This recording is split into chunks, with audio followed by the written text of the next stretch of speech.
All right, music fans, welcome back. It's me, Dave, the Real Music Observer, observing real music in real time for real people just like you and just like me.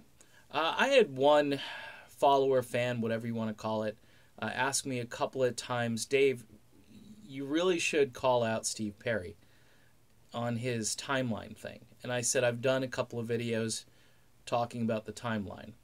Just watched a little snippet of this interview with Alan Light, I believe is the guy's last name.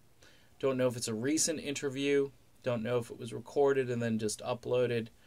Steve did so many interviews so quickly that it was kind of hard to keep track of them when they were happening. All I can say is this. Why, or I'll ask a question. Why does Steve Perry use 31 years as the timeline? Why does he use it? Does he not like For the Love of Strange Medicine? Does he not like the album so much that he just doesn't want to talk about it? Because that was his solo album. So even by his Leaving Journey standards, but then you got Trial by Fire, which happened, which I'm starting to think was more just a contract thing. And that's closer. That's 22 years ago. Okay, and then the hip thing, in a couple of interviews we talk about it here and there, or at least the interviewers talk about it, but every interview he gives, it's 31 years. I quit 31 years ago. And I'm just so confused.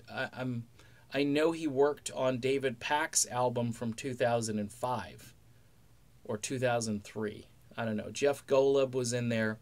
I think the last album he worked on was 2005, at least album that we know about. We also know that some of his music was recorded in 1991 in some guy's garage who wanted to release it. So, this is a short video. Maybe somebody else can ask him, hey, Steve, I don't know if he's doing any more interviews. I don't know what his schedule is. If somebody could maybe post an article. Steve Perry says 31 years, but in reality, it wasn't that long. Okay? All right? If you look at just his own solo work, all right, that Camelot thing, that movie from 1998, which, again, is just a stunning song that he did with David Foster and Carol Bayer Sager. And he actually was in the video. They wanted him to perform, from what I understand, and he said no. But he did have a video for the song, which is called I Stand Alone. That was 20 years ago.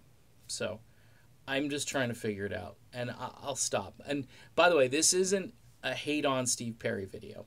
All this is just wondering how you create a narrative, and nobody says, hey, but you did this, this, and this, so you did walk away from music, but it hasn't been that long. Here are your list of credits that you did, vocals that you did. I mean, that's working on music. That's not listening to ambient music by yourself for the last 31 years. So that's it. Done. See ya.